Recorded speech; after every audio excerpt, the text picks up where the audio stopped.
Hi welcome to my channel. This is Geethu. ఈరోజు keema potato curry చేద్దాం రండి. ఫస్ట్ జీడిపప్పును ఫ్రై చేయండి. కీమాలో జీడిపప్పు ఫ్రై చాలా బాగుంటుందండి. తర్వాత ఆనియన్స్, పచ్చిమిర్చి, కరివేపాకు వేసి బాగా ఫ్రై చేయండి.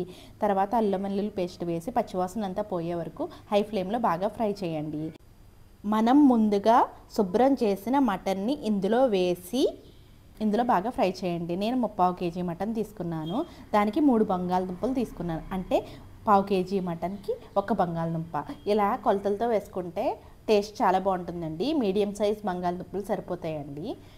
తర్వాత పసుపు, ఉప్పు, కారం వేసి బాగా మగ్గనివ్వండి. ఇందాక కట్ చేసుకున్న బంగాళదుంపలు కూడా వేసి నీళ్ళంతా ఎగిరిపోయే వరకు మూత పెట్టి బాగా మగ్గనివ్వండి.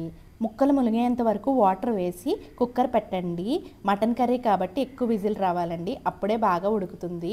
సో 6 నుంచి 7 విజిల్స్ మాత్రం కంపల్సరీ రావాలండి. అప్పుడే ముక్క ఉడుకుతుంది. ఆ తర్వాత వాటర్ అంతా ఇంకిపోయి ఆయిల్ బయటకు వచ్చాక గరం మసాలా, కొత్తిమీర వేసి గార్నిష్ చేయటమే.